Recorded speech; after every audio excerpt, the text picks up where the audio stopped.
They called him the Death King. 3 mates in 10 years. 3 women who had stood beside him, worn his ring, shared his bed. 3 women who had withered and died within weeks of the bonding, their life drained away like water through sand. No one knew why. Some said he was cursed. Others whispered he was the curse itself, a shadow given flesh, beautiful and terrible and utterly lethal to anyone who dared to love him. So when the Alpha King of Valdrin announced he would take a 4th mate, no woman stepped forward. Not the ambitious daughters of noble houses, not the desperate widows seeking status, not even the she-wolves who had once composed poetry about his frost-colored eyes and sharp jaw. The great hall fell silent. The king waited. And then she moved. A quiet omega from a forgotten pack. Small. Unremarkable. The kind of woman people looked through rather than at.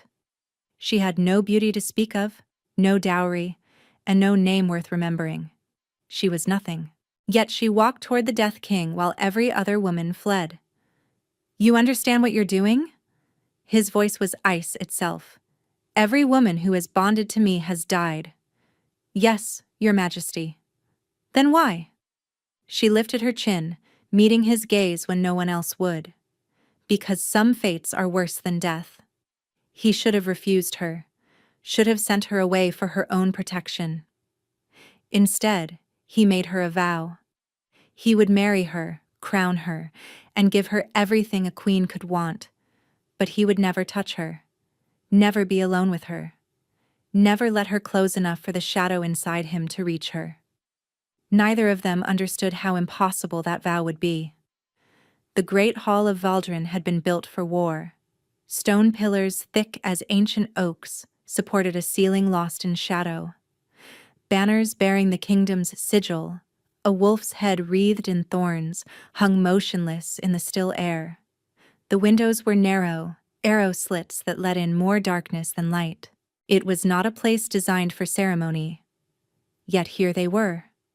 Senna stood at the back of the gathered women, precisely where Alpha Orvin had ordered her to stand. "Do not speak. Do not move. Do not draw attention." His command still echoed in her skull like stones rattling in an empty jar. "You are here only because I was required to bring unmated females, nothing more." She believed him. Why wouldn't she? 23 years of being told she was worthless had a way of settling into your bones. The women ahead of her were dressed in silks and velvets, their hair elaborately arranged, their skin perfumed with oils that made Senna's nose itch. They were the daughters of powerful alphas, raised for exactly this purpose: to be chosen, to be wanted, to matter. Senna wore a plain gray dress that had been washed so many times it was nearly colorless. Her dark hair hung loose and unstyled. She had not been given perfume or jewelry or even a proper meal before the journey. She was a placeholder, a number to fill a quota, and she was grateful for it. Being invisible meant being safe. Being overlooked meant surviving another day. These were the lessons Senna had learned well. "He's coming," someone whispered, and a ripple of fear passed through the assembled women. Senna felt it too, a pressure in the air, a weight that seemed to press against her chest. The torches along the walls flickered, their flames bending toward the great doors as if pulled by an invisible hand. Then the doors opened, and the Alpha King of Valdrin walked in. Senna had heard the stories. Everyone had. King Severin, the Death King, the Shadow Wolf. They said he was beautiful in the way a blade was beautiful, all sharp edges and cold steel and the promise of pain. They said his eyes were the color of a frozen sky just before a storm. They said that to look at him directly was to invite death. The stories, Senna realized, had not been exaggerated. He was tall, taller than any wolf she had ever seen, with hair the color of midnight that fell to his shoulders in waves. His face was all severe angles, cheekbones sharp enough to cut, a jaw that could have been carved from marble. And his eyes. His eyes were exactly as the stories claimed. Pale gray, almost colorless, like frost on glass. But it wasn't his beauty that made the women shrink back. It was the cold. An unnatural chill radiated from him, dropping the temperature in the hall with every step he took. Senna watched the nearest torches sputter and dim as he passed them, watched her own breath mist in the suddenly frigid air. The women in front of her were trembling, and not from the cold alone. "You may begin," the king said to the master of ceremonies. His voice was deep and controlled, carrying easily through the silent hall.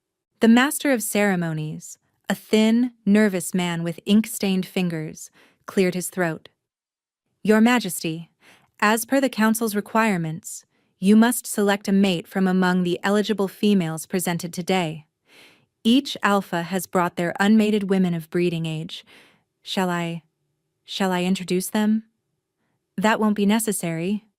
Severin's gaze swept over the assembled women like a bitter wind. "I will ask a simpler question. Which of you is willing to be my queen?" Silence. The noble women, so confident moments ago, suddenly found the stone floor fascinating. The ambitious daughters gripped each other's hands, backing away rather than forward. One woman near the front began to weep silently. Severin waited, his expression betraying nothing. "Come now," the master of ceremonies said, desperation creeping into his voice. "This is a tremendous honor. Queen of Valdrin, mate to the most powerful alpha in the realm. An honor that has killed 3 women already," someone muttered, too loudly. The temperature dropped further. Senna could see ice crystals forming on the nearest banner. "Perhaps," Severin said quietly, "we should end this farce. I will not force any woman to—" "I'll do it." The words left Senna's mouth before she realized she was speaking. Before she understood that her feet were carrying her forward, past the trembling noblewomen, past the weeping daughters, toward the king whose shadow seemed to devour the light itself. Every eye in the hall turned to her. Senna kept walking. She heard Orvin's sharp intake of breath somewhere behind her, heard him hiss her name like a curse. But for the first time in her life, she did not stop when he commanded it. She stopped only when she stood before the king. Up close, the cold was almost unbearable. Her thin dress offered no protection against it. Her teeth wanted to chatter, her body wanted to flee. But she forced herself to meet those storm-gray eyes, forced herself to hold his gaze when every instinct screamed at her to look away. And strangely, despite the cold that surrounded him, she felt something else. A flicker of warmth in her own chest, as if something deep inside her was responding to his presence. She dismissed it as nerves. Severin stared at her for a long moment. Then quietly, dangerously. "Do you know who I am?" "Yes, Your Majesty." "Do you know what I've done? What happens to the women who bond with me?" "Yes." "Then why?" The question held no curiosity, only cold confusion. "Why would you choose death?" Senna thought of Greymore, of Orvin's hands, of the small locked room where she had spent so many nights, of the silence that had been forced upon her for so long that she had almost forgotten she had a voice at all. "Because some fates," she said, "are worse than death." Something shifted in the king's pale eyes, surprise, perhaps, or recognition. And then the hall erupted into chaos. The private study was warmer than the great hall, though not by much. A fire burned in the hearth, but the flames seemed reluctant, huddling close to the logs as if afraid to venture further into the room. Senna stood near the doorway where a guard had deposited her, her hands clasped in front of her to hide their trembling. King Severin stood by the window, his back to her. Minutes passed. Neither of them spoke. Senna used the silence to study the room. Bookshelves lined the walls, packed with leather-bound volumes and scrolled documents. Maps covered the desk, weighed down by carved stone figures that might have been chess pieces or military markers. Everything was precisely arranged, almost obsessively orderly. The room of a man who controlled what he could, because he could not control what mattered most. "You're from Greymore." The king's voice broke the silence without warning. "Alpha Orvan's pack." "Yes, your majesty." He seemed displeased when you stepped forward. Senna said nothing. What could she say? That displeased was a gentle word for the murder she had seen in Orvan's eyes? Severin turned from the window. In the firelight, his features were sharper, more severe. The shadows in the room seemed to lean toward him, drawn like moths to a dark flame. "Tell me," he said, "what is wrong with you?" The question should have stung. Instead, Senna almost laughed. "Your Majesty will have to be more specific. According to Alpha Orvan, the list is extensive." The faintest flicker of amusement crossed the king's face before vanishing. "I mean, why no one has mated you. You are of breeding age. You appear healthy. Yet you were hidden at the back of the hall like an embarrassment." "I am an Omega," Senna said simply, "the weakest of my pack. I have no useful skills, no family connections, and no beauty to recommend me. I am, as you observed, an embarrassment. And yet, you were the only one brave enough to step forward." Senna shook her head. "Not brave, your majesty. Desperate." Severin was quiet for a moment. Then he moved, not toward her, but to the desk, placing it between them like a barrier. The cold intensified as he passed, and Senna saw frost forming on the window where he had stood. "I'm going to tell you something," he said, "that I have never told anyone, and then you are going to walk out of this castle and return to your pack." "Your Majesty." "Be silent." The command carried the weight of an alpha's authority, and Senna's voice died in her throat. "You will hear this. Then you will leave." He leaned forward, his pale eyes holding hers. "There is something inside me," he said quietly. "A darkness I was born with. A shadow that lives in my blood. It hungers, this shadow. And what it hungers for is life. The life of whoever bonds themselves to me." Senna's breath caught. "My first mate lasted 3 weeks," Severin continued, his voice flat, reciting facts rather than feeling them. "The healers said it was a wasting sickness, but I knew. I could feel the shadow feeding through our bond. My second mate lasted 12 days. My third did not survive the first night."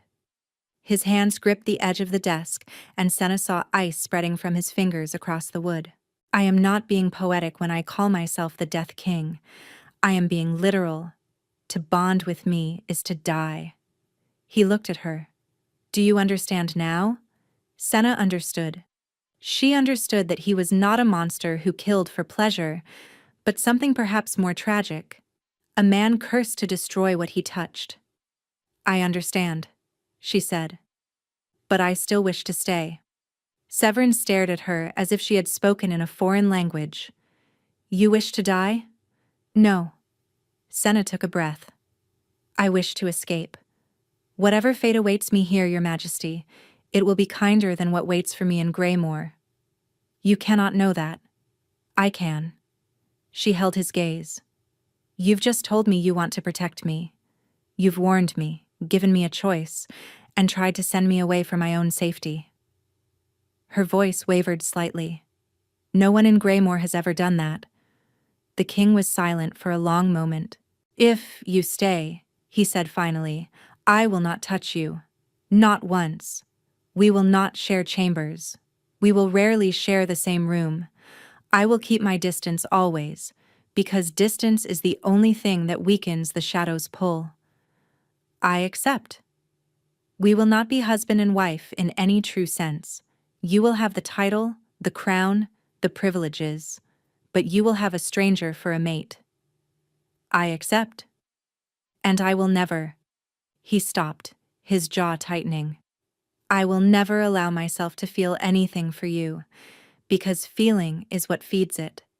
Caring is what kills." Senna nodded. "I accept your terms, your majesty." Severin looked at her for a long time, his expression unreadable. Then, slowly, he straightened. "You're either very brave," he said quietly, "or very foolish. Perhaps both." He turned back to the window. "The wedding will be in 2 days. You will be given chambers far from mine. Servants will attend you. You will want for nothing, except a true mate. Thank you, Your Majesty." "Don't thank me." His voice was heavy. "I may have just signed your death warrant." As the guard escorted her from the study, Senna glanced back. The king stood silhouetted against the frost-covered window, a dark figure in a frozen room. He looked, she thought, impossibly lonely. The council chamber was vast and circular, with a domed ceiling painted to depict wolves hunting beneath a star-scattered sky. A long curved table dominated the center, and around it sat the 7 members of the royal council, all alphas, all male, all watching Senna as if she were a curiosity they couldn't quite categorize. King Severin sat at the head of the table. The chair beside him, the queen's chair, remained empty. Senna had been directed to stand before the table like a petitioner. She kept her hands folded, her eyes lowered, and her posture as small and unthreatening as Orvin had trained her to be. But inside, her heart raced, because Orvin was here. He stood against the wall with the other visiting alphas who had brought women to the ceremony. His eyes had not left Senna since she entered. She could feel his gaze like a physical weight, like hands around her throat. "The contract has been prepared according to your specifications, Your Majesty," the eldest counselor said. He was a gray-haired wolf with a face like crumpled parchment. "Though I must admit, the terms are unusual." "Read them," Severin commanded. The counselor cleared his throat. "First, the queen shall have her own wing of the castle, separate from the king's chambers. She shall not enter the king's private quarters without explicit invitation." Senna nodded. Expected. "Second, the king and queen shall not share meals, meetings, or public appearances more than 4 times per year. Contact shall be limited to matters of state." A murmur rippled through the council. Even among arranged marriages, this level of separation was extreme. Third, the physical requirements of the bond shall be fulfilled only when necessary to produce an heir, and only under controlled conditions as determined by the king. Senna felt heat rise to her cheeks, but kept her expression neutral. Fourth, should the queen show signs of the wasting illness that claimed the previous queens, she shall be immediately removed from the castle and isolated for her own protection. "In other words," one of the younger counselors muttered, "sent away to die alone." Severin's gaze snapped to him. The temperature in the room plummeted. "Would you prefer she die in the castle, Lord Marchand, within reach of the shadow? I have buried 3 wives. I will not bury a 4th if there is any chance of saving her." Lord Marchand paled and said nothing more. "Is this agreeable to you?" Severin asked, turning to Senna. Before she could answer, Orvin stepped forward. "Your Majesty, if I may." The council turned. Severin's expression remained unchanged, but Senna saw the slight narrowing of his eyes. "Alpha Orvin, you have something to add?" "Only my concern for the girl, Majesty." Orvin's voice was smooth, practiced, the voice he used when outsiders were watching. "Senna is troubled. She has been since childhood. Strange behaviors, disobedience, a tendency toward hysteria. I fear she is not suitable to be queen." Senna's nails bit into her palms. "Furthermore," Orvin continued, "she stepped forward without my permission. Under pack law, an Omega cannot enter a mating contract without her alpha's consent.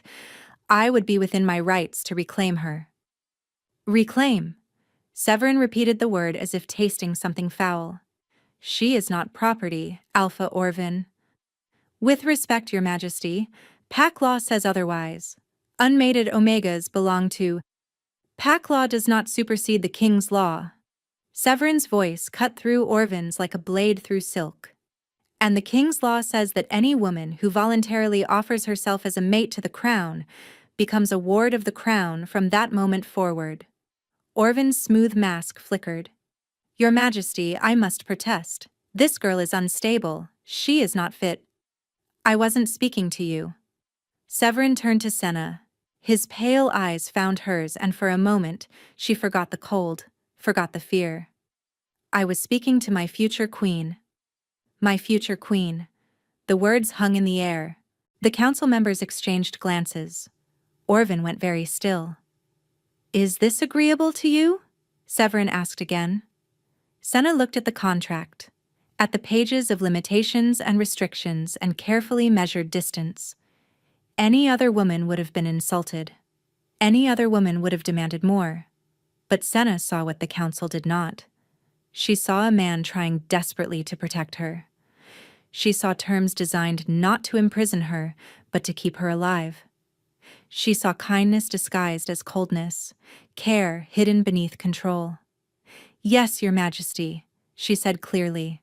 The terms are agreeable. They are more than generous. Severin blinked.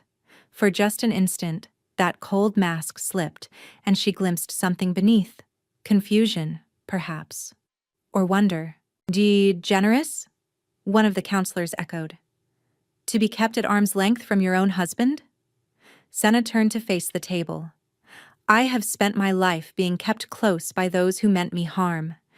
Distance offered with respect is far preferable to closeness offered with cruelty. Silence fell. Orvan's expression twisted, a flash of rage breaking through his smooth facade before he controlled it. But Senna had seen. And more importantly, Severin had seen. The contract will be signed, the king said, his voice leaving no room for argument. Alpha Orvan, you are dismissed from court. Your role in this matter is concluded. You will leave Valdren by sunset. Your Majesty. That was not a request. The words carried the full weight of an Alpha King's command. Orvan staggered slightly, physically forced to submit.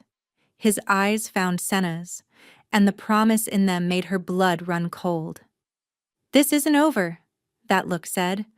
You will pay for this. Then he turned and walked out of the chamber, his spine rigid with barely contained fury. Senna released a breath she hadn't realized she was holding. Sign here, Severin said, sliding the contract across the table. She moved forward, took the offered quill, and wrote her name in careful letters. Her hand was steady. Her heart was not. When she finished, Severin signed beside her, a bold, angular signature that seemed to absorb the ink. It's done, the eldest counselor announced. By the laws of Valdren, you are now formally betrothed. The wedding shall take place in 2 days' time. The council members began gathering their papers, murmuring amongst themselves. But Severin remained seated, his eyes fixed on the contract. You called this generous, he said quietly, so only she could hear. You meant it. Yes. Why? He looked up at her, and for the first time, Senna saw something vulnerable in those storm-gray eyes. What did they do to you in Greymore that makes a loveless marriage seem like mercy? Senna thought of the small locked room, the silence, the hands that left bruises in places no one would see. The years of being told she was worthless, broken, and wrong. Perhaps someday I'll tell you, Your Majesty, she said softly, when we know each other better. We won't know each other better. That's rather the point of the contract. Senna allowed herself the smallest smile. We shall see. She turned and walked toward the door, escorted by the guards who would take her to her new chambers. Her own chambers, in her own wing, far from Orvan's reach. Behind her she heard Severin's voice, so quiet she almost missed it. What have I gotten myself into? The Cathedral of Valdren had stood for 600 years. Its spires pierced the gray sky like accusations, and its stained glass windows depicted not saints or gods, but wolves. Wolves hunting, wolves howling, wolves standing victorious over fallen enemies. This was not a place of gentle worship. It was a monument to power. And today, It was filled to bursting. Senna stood in the antechamber, listening to the roar of voices beyond the great doors. Every noble family in the kingdom had come, every alpha who had ever sworn fealty to the crown. Every curious commoner who could squeeze into the public galleries. They had not come to celebrate. They had come to see the woman foolish enough to marry death. "You look pale," said Mira, the elderly Omega who had been assigned as Senna's attendant. Her hands were gentle as she adjusted the silver circlet on Senna's head. "Are you frightened?" "No," Senna lied. Mira smiled, the wrinkles around her eyes deepening. "Good. Because they can smell fear, you know. All those nobles out there, waiting for you to crumble." "Then I won't crumble. That's the spirit." Mira stepped back to survey her work. "You look like a queen. Whatever else happens today, remember that." Senna turned to the mirror. The gown they had given her was white silk, simple but exquisitely made. Her dark hair had been braided with silver thread that caught the candlelight. She looked, she thought distantly, like someone else entirely. Someone who belonged in cathedrals and castles. The illusion wouldn't last. It never did. "It's time," a guard announced from the doorway. Senna took a breath. Then she walked toward the great doors and they swung open before her. The noise hit her first. Hundreds of whispered conversations dying mid-word, replaced by a silence so complete she could hear her own heartbeat. Then came the eyes. Hundreds of them, tracking her every step as she walked down the endless aisle toward the altar. Toward him. Severin stood waiting, dressed in black that made his pale skin look almost luminous. The chill radiating from him reached her even from 20 feet away, making her breath mist in the air. Ice had formed on the altar beside him, creeping across the stone like crystalline vines. 3 wives, she reminded herself. 3 women who walked this same aisle. 3 women who never walked out again. She kept walking. When she reached the altar, Severin's gaze found hers. In the light streaming through the stained glass, they looked almost colorless, frost-given form. "You came," he said quietly, so only she could hear. "Did you expect me to run?" "I hoped you would." The priest cleared his throat nervously. He was a small man, dwarfed by the 2 wolves before him, and his hands trembled as he opened the ceremonial book. "Beloved wolves of Valdrin," he began, his voice echoing through the cathedral.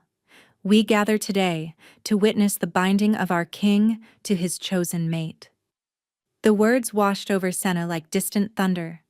She was aware of them, but they seemed unimportant compared to the weight of Severin's gaze, the cold that surrounded him, the shadow she could almost see flickering at the edges of his form. "And so I ask, King Severin of Valdrin, do you take this woman as your mate, your queen, your bond?" "I do." His voice carried no emotion, no warmth, but his eyes never left hers. "And do you, Senna of Greymore, take this man as your mate, your king, your bond?" "This is your last chance," a voice whispered in her mind. "Turn back. Run. Live." "I do." A collective intake of breath from the crowd. They had expected her to refuse at the last moment. They had wanted her to. "Then by the ancient laws of blood and bond," the priest said, "I now require the physical claiming, the exchange of bites that will seal your wolves together for—" "No." The single word from Severin stopped the priest mid-sentence. Murmurs erupted through the cathedral. The claiming bite was sacred, essential. Without it, the bond was incomplete, the marriage merely political. "Your Majesty," the priest stammered, "the ritual requires—" "I know what the ritual requires." Severin's voice was ice. "And I am telling you it will not happen. Not today. Not until I am certain it is safe." "But Your Majesty, an unclaimed queen is my wife regardless." Severin turned to face the crowd, and the temperature in the cathedral dropped so sharply that frost began creeping across the nearest pews. "Let me be clear. This woman is your queen. She will be treated as such. Any who question her legitimacy question me. Silence. Absolute, terrified silence. Severin turned back to Senna. His expression remained cold, but something in his eyes told a different story. I will not risk you, he said quietly. Not for tradition. Not for anything. The priest's hand shook so badly he nearly dropped his book. Then by the authority vested in me, I pronounce you husband and wife, king and queen, bound by vow if not by bite. It was done. The crowd began to applaud, uncertain, scattered applause that felt more like obligation than celebration. Senna barely heard it. She was too focused on the man before her, this cold king who had just defied 600 years of tradition, to protect her. Your Majesty, she whispered. Severin offered his arm, but carefully, leaving inches between his sleeve and her hand. Even that minimal contact made the cold intensify, made her skin prickle with frost. Come, he said. Let us give them their show. And then you will be escorted to your chambers, far from mine. And you? I will do what I do every night. His jaw tightened. I will stay away from you, and pray that the shadow does not reach you anyway. They walked down the aisle together, the cold king and his quiet queen. The crowd watched them pass, and Senna could hear the whispers already beginning. How long will this one last? A month? A week?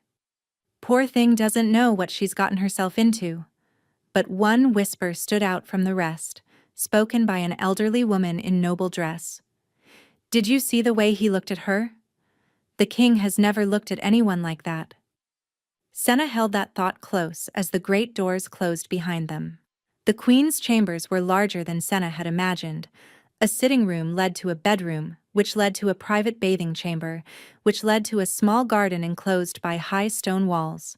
Everything was appointed in soft blues and silvers, calming colors, soothing colors, the kind of colors chosen for someone expected to need soothing. The servants had left hours ago. The candles burned low. Outside her window the moon hung fat and silver in a cloudless sky. And Senna could not sleep. She sat by the fire, wrapped in a woolen shawl, watching the flames dance. Her wedding night. In the stories, wedding nights were filled with passion and claiming and the forging of unbreakable bonds. In reality, she was alone. This is what you wanted, she reminded herself. Safety, distance, a husband who won't touch you. So why did she feel so empty? A knock at her door made her jump. Enter, she called, expecting a servant. Instead, the door opened to reveal Severin. He stood in the doorway, not crossing the threshold. His hair was loose, falling around his shoulders in dark waves. He had changed from his wedding clothes into something simpler, a gray tunic, black trousers. He looked less like a king and more like a man who had come to his wife's chambers on their wedding night. Your Majesty, Senna said, rising quickly. I shouldn't be here.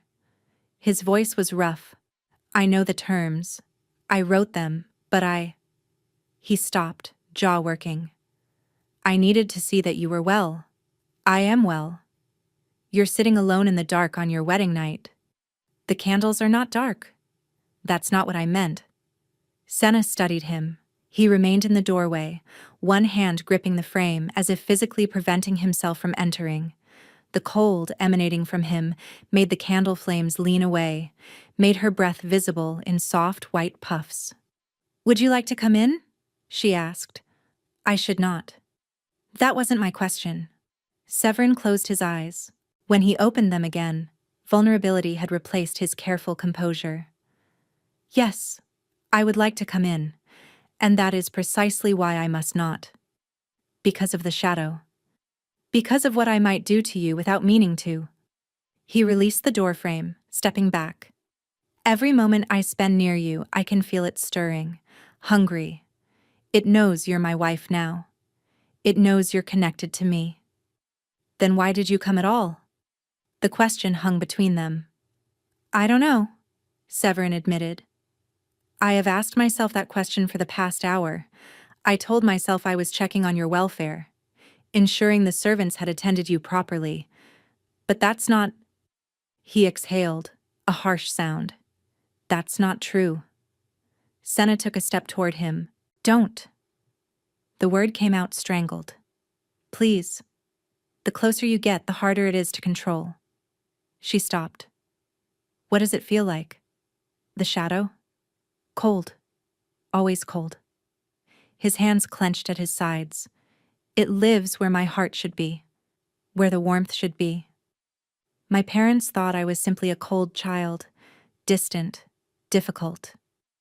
They didn't understand that the cold was literal. That something had hollowed me out before I was even born. How did your previous mates... She couldn't finish the question. Die? Severin's laugh was bitter.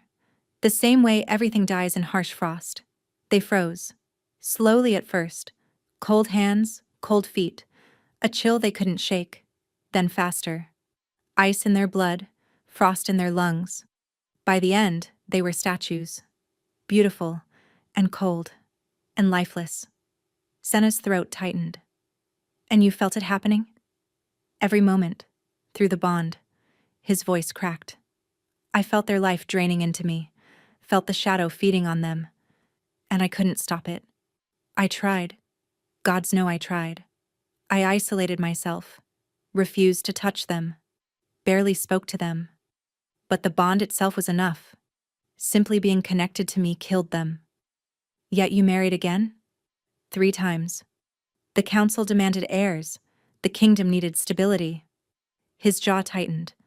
And I was foolish enough to hope that perhaps the next one would be different. That perhaps I could learn to control it.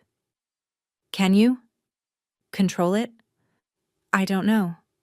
He held her gaze across the threshold. But I intend to try. With you, I intend to try harder than I have ever tried before. Something warm bloomed in Senna's chest. Why? Because you stepped forward when no one else would. Because you called my cruelty kindness. Because you looked at me in that council chamber like I was a man worth trusting, when no one has looked at me that way in years. He swallowed hard. I don't deserve your trust. But I find myself desperately wanting to earn it. Senna moved before she could stop herself. Not toward him, but to the chair nearest the fire. She sat, arranging her shawl around her shoulders. You could stay, she said. There, in the doorway. We wouldn't touch. We wouldn't even be in the same room, technically. But you could... stay. Severin stared at her.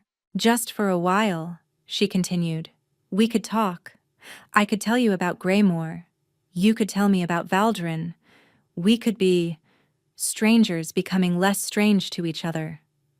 That sounds dangerous. Perhaps. She smiled slightly. But I've decided I rather like danger. A long moment passed. Then, slowly, Severin lowered himself to sit on the floor of the hallway, his back against the doorframe. He remained outside her chambers, technically following the rules. But he was there, present, willing to stay. Tell me about Greymoor, he said. So she did. She told him about the small locked room, about Orvin's cruelty and the pack's indifference, about learning to make herself invisible, to be overlooked, to survive. She told him things she had never told anyone, because what did she have to lose? And he listened. When she finished, the candles had burned to stubs, and the first gray light of dawn was creeping through the windows. He hurt you, Severin said. His voice was soft, but something dangerous lurked beneath. This Alpha Orvin, he hurt you badly. Yes. I should have killed him when I had the chance. Perhaps. But then I would have wondered if you were a man who killed easily. She held his gaze across the threshold between them. Now I know you're a man who listens. I think I prefer that. Severin rose, bracing himself against the door frame. The cold around him had lessened somehow. though she could still see frost on the stone where he had sat. "I should go," he said, "before the servants arrive and find the king sleeping outside his queen's chambers like a lovesick fool." "Are you?" The question slipped out before she could stop it. "Lovesick, I mean?" His expression shifted. Surprise, then something softer, then careful blankness. "I cannot afford to be. That's rather the point." "Of course." He turned to leave, then paused. "Senna." "Yes?" "Thank you. For talking to me. For not fearing me." "I've known true monsters, Your Majesty. You are not one of them." He said nothing. But as he walked away down the cold corridor, she could have sworn she saw him smile. 5 weeks passed. 5 weeks in which Senna learned the rhythms of the castle, which servants could be trusted, which corridors led where, which gardens were peaceful, and which were frequented by gossiping nobles. She learned to navigate her new life like a ship learning to navigate unfamiliar waters. And every night, without fail, the king came to her door. He never entered at first. That was the rule. But he sat in the hallway, and she sat by the fire, and they talked until dawn painted the sky in shades of rose and gold. She noticed strange things during those weeks. The flowers in her private garden bloomed more vigorously than anywhere else in the castle, even though it was late autumn. Servants commented that her wing always felt warmer, more welcoming. And once, when a kitchen maid burned her hand and Senna held it in comfort, the burn faded within hours instead of days. She dismissed these observations as coincidence.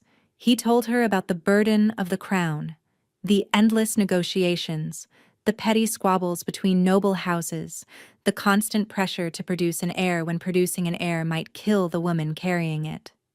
She told him about her mother, who had died suddenly and mysteriously when Senna was 7, a fever that came without warning and took her within a single night. About her father, who had been kind until grief transformed him into something unrecognizable. About being sold to Greymore when she was 14, traded for a border agreement that no one honored anyway. With each conversation, the distance between them seemed smaller. Not physically, but in every other way that mattered. After the 3rd week, Severin asked if he could sit just inside the threshold. Senna agreed. The physical claiming had never occurred, but she could feel something forming between them anyway, a connection that transcended the ritual, built on shared secrets and quiet understanding rather than bites and blood. After the 4th week, he moved to the settee near the fire while she sat across from him in her own chair. They never touched. That was still the rule. But the distance between them had shrunk to feet instead of rooms, and somehow, impossibly, Senna had never felt healthier.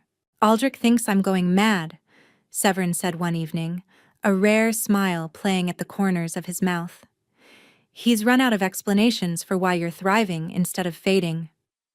"Perhaps I'm simply too stubborn to fade?" "That is one theory." His gaze held warmth despite the frost in his coloring. "I have another." "Oh?" "You're different. I don't know how or why, but something about you is different."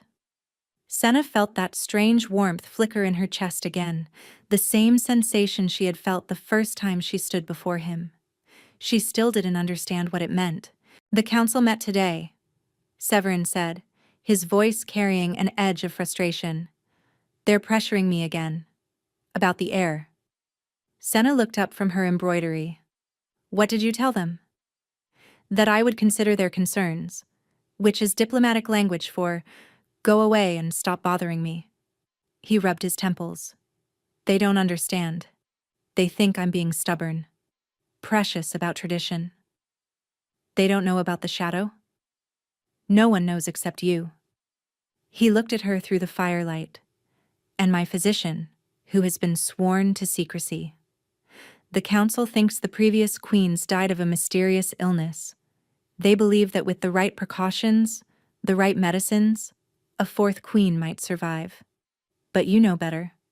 I know that it doesn't matter how careful we are. The bond itself is deadly." His hands clenched. Every moment I spend with you, every conversation, every smile, it strengthens the connection between us. And the stronger the connection, the easier it becomes for the shadow to reach you. Senna set down her embroidery. Then why do you keep coming? The question hung between them, heavy and unanswerable. Because I can't stop, Severin admitted, his voice raw. I tell myself every night that this will be the last time, that I'm endangering you by being here. And then the next night comes, and I find myself at your door again. Perhaps you shouldn't stop. He looked at her sharply. Perhaps, Senna continued carefully, the solution isn't to avoid the bond, but to understand it. Your shadow feeds on your mates through the connection, yes. But what if there's a way to change what it feeds on? I don't follow. Senna rose and moved closer to the settee, not touching him, but near enough that she could see the details of his face in the firelight. You said your previous mates died because the shadow drained their life force, but all three of them were chosen by the council, weren't they? Political matches, women who feared you, who never truly knew you. What does that matter? Maybe everything. Her pulse quickened, but she pressed on. What if the shadow doesn't feed on the bond itself? What if it feeds on the emptiness within the bond? On the fear and distance and lack of true connection? Severin was very still. You're suggesting that love might… what? Starve the shadow? I'm suggesting that we don't know what might help because everyone has been too afraid to try anything except distance. She met his gaze steadily. What if I'm not afraid? Then you're foolish. Perhaps. But I'm also alive, aren't I? 5 weeks as your queen, and I haven't so much as caught a chill. She saw the moment her words landed, saw him process them, turn them over, examine them from every angle. It could be too early, he said slowly. The symptoms sometimes take weeks to manifest. Or it could be that something is different this time. She took a breath. I'm not asking you to abandon caution. I'm asking you to consider that your assumptions might be wrong. Severin stared at her for a long moment. Then slowly he rose to his feet.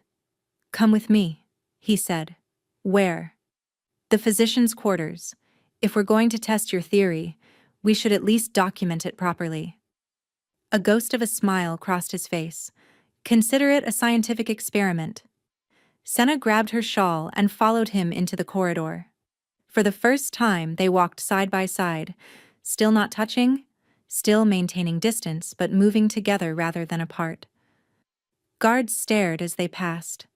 Servants pressed themselves against walls, eyes wide. The queen was walking with the king. In all his previous marriages, that had never happened.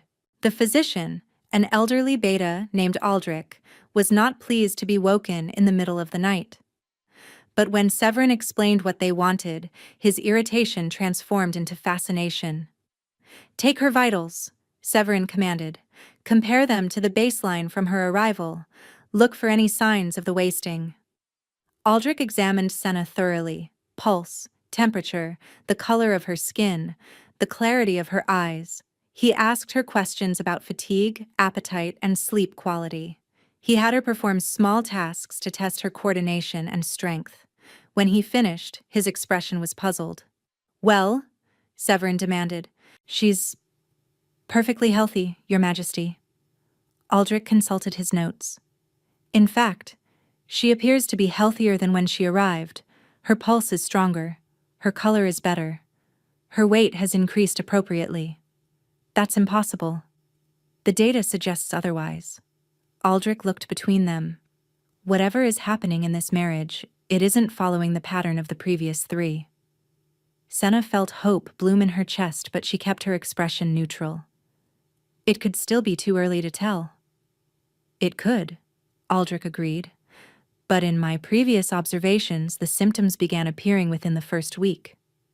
The fact that we're 5 weeks in with no deterioration is significant. Severin was silent for a long moment. Then he turned to Senna, and the intensity in his expression made her breath catch. You might be right. he said quietly. Something might be different this time. We won't know unless we continue the experiment, she replied.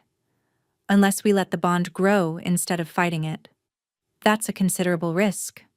I'm willing to take it. She held his gaze. Are you? The question stretched between them, loaded with meaning neither of them fully understood. Finally, Severin exhaled. Against my better judgment, he said. Yes, I believe I am. They walked back to her chambers together, the space between them somehow smaller than before. When they reached her door, Severin hesitated. Tomorrow night, he said.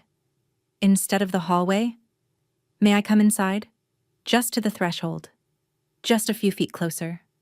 Senna smiled. Yes, Your Majesty. You may. He nodded once, sharply, as if afraid to say anything more. Then he turned and strode away, his dark hair catching the torchlight. Senna watched him go, her heart full of something she couldn't name. I'm falling for him, she realized. The Death King, the Shadow Wolf, the man everyone fears. And I'm not afraid at all. 2 months had passed since the wedding. 2 months of nightly conversations that stretched until dawn.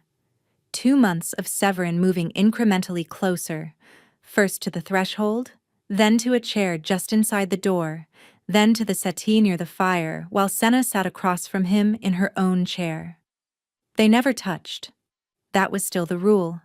But the bond between them had grown strong regardless, built on words and trust and a connection that transcended the physical claiming they had never completed. Aldrich is baffled, Severin said one evening, genuine warmth softening his features. He's run out of explanations for why you're thriving instead of fading. Perhaps I'm simply too stubborn to fade. That is one theory. His gaze was soft despite the pale coloring. I have another. Oh? I think you might be magic. Senna laughed. A real laugh, unguarded and bright. She had been doing that more often lately, laughing, smiling, feeling like a person rather than a shadow. I'm an Omega, she reminded him, the weakest of my kind. There's nothing magical about me. I disagree. Severin leaned forward slightly, his expression intent.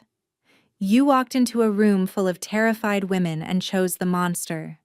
You looked at a curse that killed 3 queens and decided it didn't apply to you. You took a man who had forgotten how to feel anything except cold and made him remember what warmth was like. His voice softened. If that's not magic, I don't know what is. Senna's heart hammered against her ribs. Tell him, a voice whispered. Tell him what you feel. But she couldn't. To speak the words would be to risk everything, the fragile peace they had built, the careful experiment they were conducting, the hope that perhaps love didn't have to end in death. You should get some sleep, she said instead. The trade delegation arrives tomorrow. Severin studied her for a moment, disappointment briefly crossing his features before he masked it. You're right, he said, rising. Good night, Senna. Good night, Your Majesty. He paused at the door. Severin. What? Call me Severin, please. He didn't turn around. I want to hear my name in your voice. Just once. Her throat tightened. Good night, Severin. She saw his shoulders relax, saw the small exhale of breath. Then he was gone, and she was alone with the dying fire and the weight of everything she hadn't said. The trade delegation brought trouble. Not in the form of difficult negotiations or unreasonable demands, but in the form of Alpha Orvin of Greymore, who had somehow secured a position as an economic advisor to the Thornwick delegation, exploiting a technicality that the king's dismissal had barred him from Valdrin's court, but not from visiting as a member of a foreign party. Senna saw him across the great hall during the welcoming feast, his eyes finding hers with predatory precision. He smiled, that smooth, dangerous smile she remembered from countless nights in Greymore. I haven't forgotten, that smile said. I haven't forgiven. She forced herself to look away, to focus on the meal before her, but her appetite had vanished. You've gone pale. Severin's voice was low, meant only for her. He sat beside her at the high table, closer than protocol demanded. Over the past weeks, he had begun to find excuses to be near her, adjusting her chair, passing her dishes, leaning close to comment on the entertainments. Small intimacies that had become precious to them both. "It's nothing," she said. "Senna." The way he said her name now, soft, almost tender, made her chest ache. "Tell me." She glanced toward Orvin, who was laughing at something a merchant had said. Severin's gaze followed hers, and she felt the temperature around them drop several degrees. "Ah," he said quietly, "the alpha from your past. He shouldn't be here. You dismissed him from court after the wedding. He came as part of the Thornwick delegation. A loophole. My dismissal applied to Valdrin's court, not to foreign visitors." Severin's jaw tightened. "My advisors are already working to close this gap, but for tonight, I cannot refuse him entry without causing a diplomatic incident. Don't confront him publicly." She touched his arm without thinking, the first time she had initiated contact. They both froze. His skin was cold through the fabric of his sleeve, but not unbearably so. Not the killing cold of their first meeting. If you make a scene, it will make things worse. He thrives on drama, on making others seem unreasonable. Severin's hand came up to cover hers, holding it against his arm. The gesture was protective, possessive. "Then I will handle him privately," he said, "after the feast."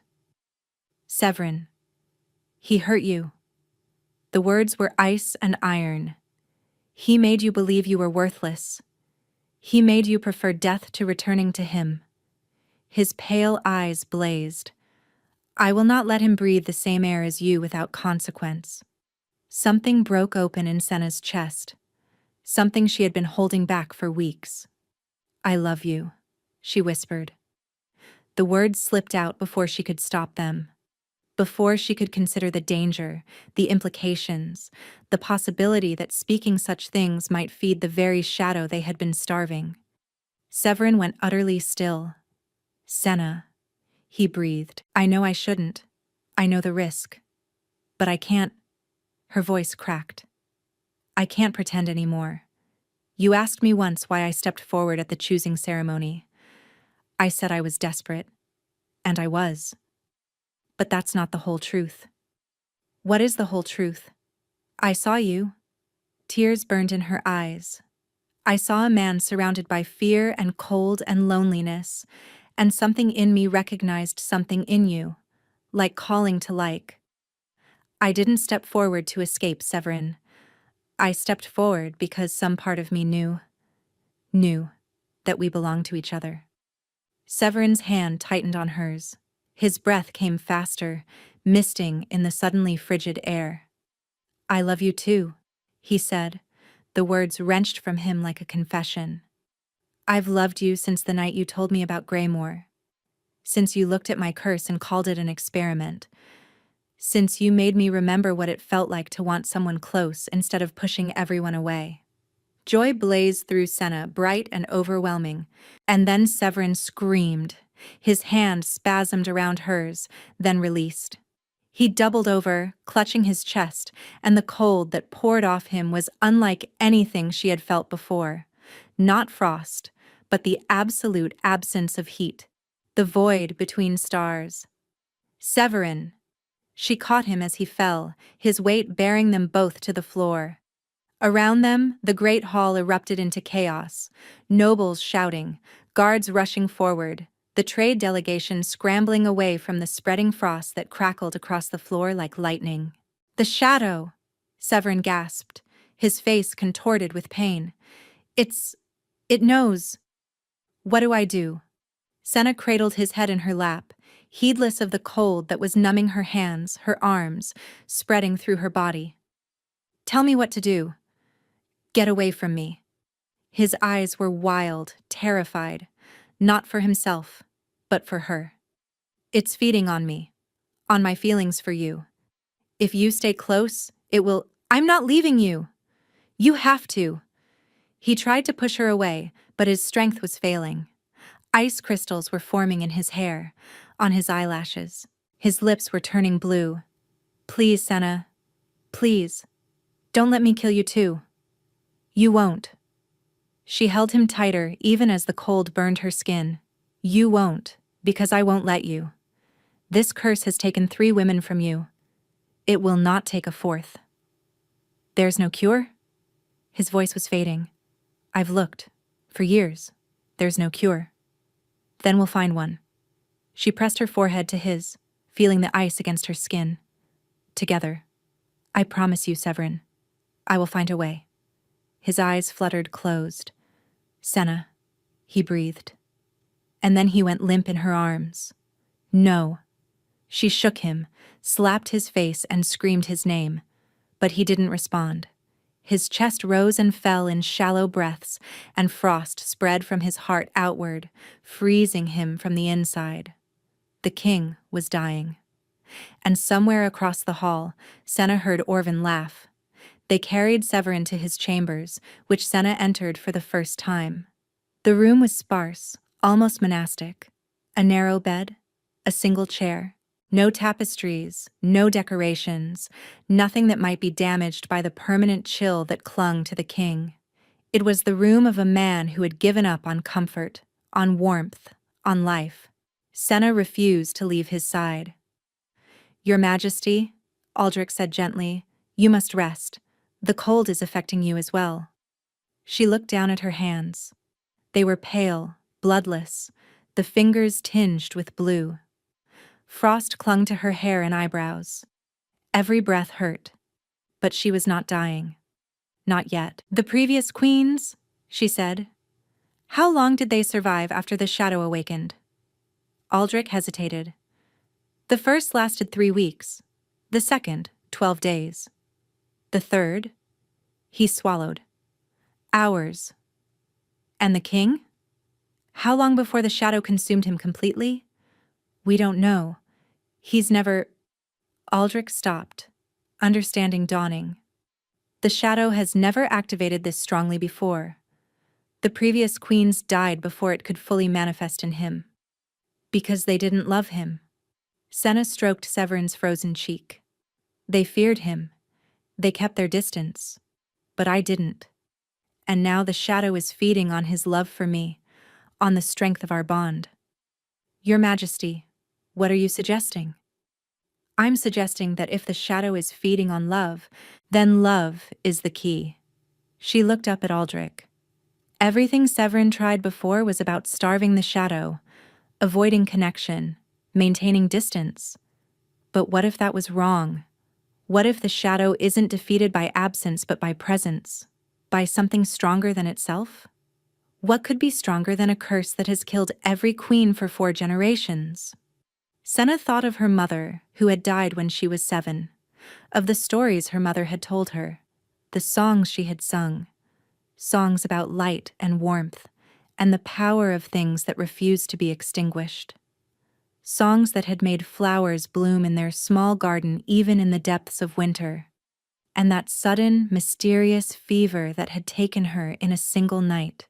So fast, so inexplicable that even as a child, Senna had sensed something was wrong about it. Your mother was a witch, Orvin had once told her, but whatever curse she carried, it died with her. What if he had been lying? I need to know the origin of this curse, she said. Where it came from, how it was cast. There must be records somewhere. The royal archives, perhaps, but they're extensive. And we don't have much time. Then we'd better start immediately. The archives were a labyrinth of dust and forgotten knowledge.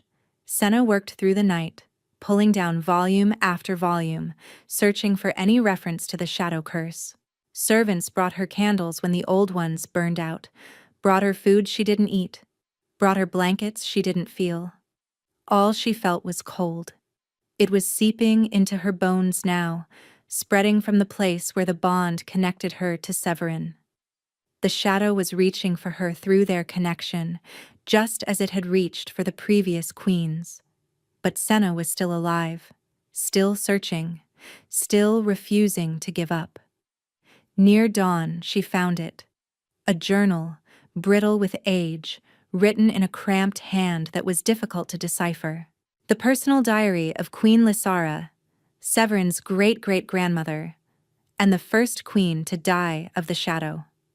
It began when my husband's grandfather killed the healer, the journal read. A woman named Vesa, who practiced the old magic. She had done nothing wrong, had only tried to help our village survive a harsh winter. But my husband's grandfather feared magic, feared what he couldn't control.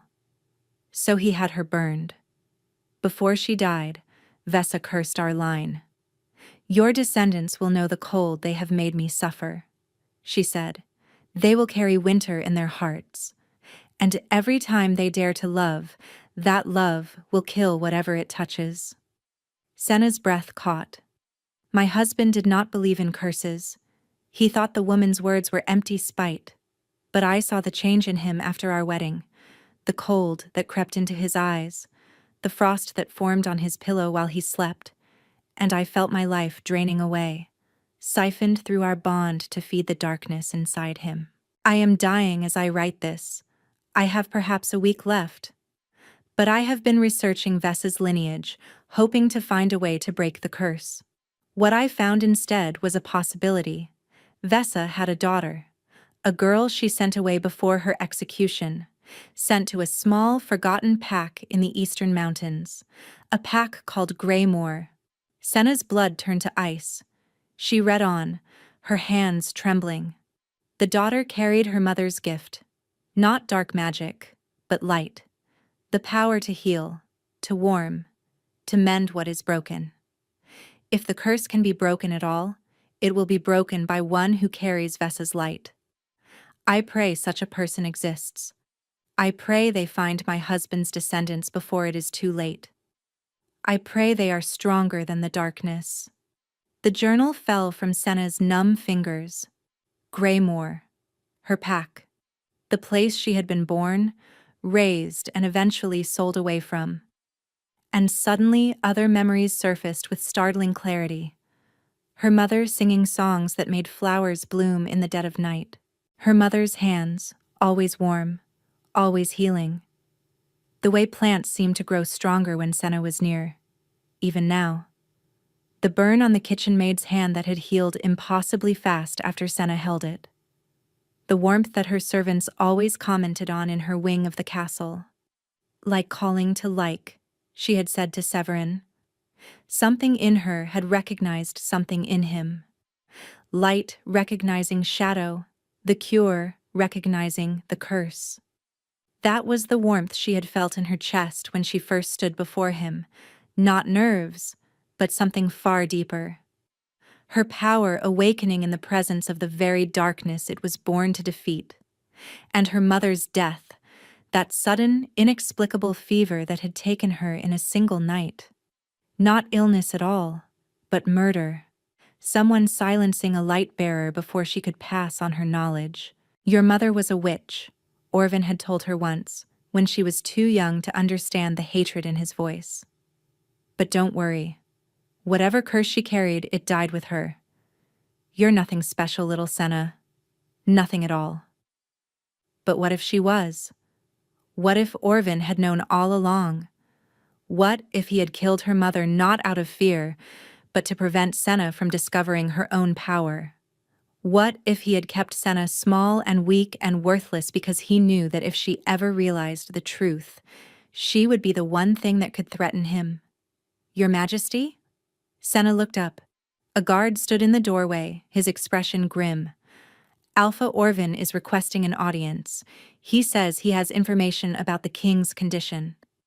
Senna's jaw tightened. Does he?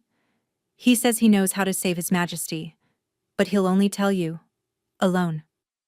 The trap was obvious, but so was the possibility that Orvin actually did know something. Something he had kept hidden for years. Something that might save Severin's life. Take me to him, she said. Orvin was waiting in a small receiving room, the very picture of concerned diplomacy. But Senna knew him too well to be fooled. Leave us, she told the guards. "Your Majesty." "I said leave us." They withdrew reluctantly, closing the door behind them. Senna faced the man who had tormented her for 9 years, and for the first time, she was not afraid. "You know what I am," she said. Orvin's mask slipped, revealing the cruel smile beneath. "I wondered when you'd figure it out. My mother was a descendant of Vesa, the healer who cursed the royal line. Clever girl." He began to circle her slowly. "Your mother was indeed special. A light-bearer, they called them in the old days. Women with the power to heal even the deepest wounds, to break even the strongest curses. And you killed her." "I had to." His voice held no remorse. "She was going to take you away, train you in the old ways. If you'd learned to use your power, you would have been dangerous, uncontrollable. So I removed her and convinced you that you were nothing. You kept me weak on purpose. I kept you useful." His eyes glinted. "A light-bearer makes an excellent tool, Senna. Your very presence strengthens those around you, heals them without their knowledge. Why do you think Greymore thrived while neighboring packs struggled? Why do you think I kept you close despite your worthlessness?" The revelation hit her like a blow. She had been feeding him her power for years, unknowingly sustaining him while he systematically destroyed her sense of self. "You're a parasite," she whispered. "I'm a survivor." He stopped circling, facing her directly. "And I'm offering you a choice. Come back to Greymore with me. Let the king die. In exchange, I'll teach you to use your power properly. You'll be valued, respected, and powerful. And if I refuse, then I'll tell the court what you are. A descendant of the witch who cursed the royal line. The shadow that's killing their beloved king was created by your ancestor. How long do you think they'll let you live once they know?" Senna stared at him. The old fear tried to rise up, the fear that had kept her silent and submissive for so long. But it couldn't take hold. "Not anymore." "You made a mistake," she said quietly. "You spent 9 years teaching me that I was worthless, that I had nothing to lose, that death was preferable to returning to you." She stepped forward, and Orvin stepped back, alarm flashing across his features. "You created someone who isn't afraid of your threats, Orvin. Someone who would rather die saving the man she loves than live another day under your control." "You can't break the curse," Orvin snarled. "You don't know how. Then I'll figure it out." She smiled. A cold smile, a queen's smile. "I've gotten quite good at figuring things out." She turned toward the door. "Guards!" They burst in immediately, swords drawn. "Escort Alpha Orvin to the dungeons," Senna commanded. "He is under arrest for the murder of my mother and conspiracy against the crown." "You have no proof!" Orvin shouted as the guards seized him. "I have your confession." She met his eyes. "You just told me everything, Orvin. In your arrogance, you assumed I was still the frightened Omega you knew. You forgot that I am the Queen of Valdrin now." She walked out without looking back, his screams of rage echoing behind her. Severin was fading. The frost covered his entire body now, a crystalline shell that made him look like a statue.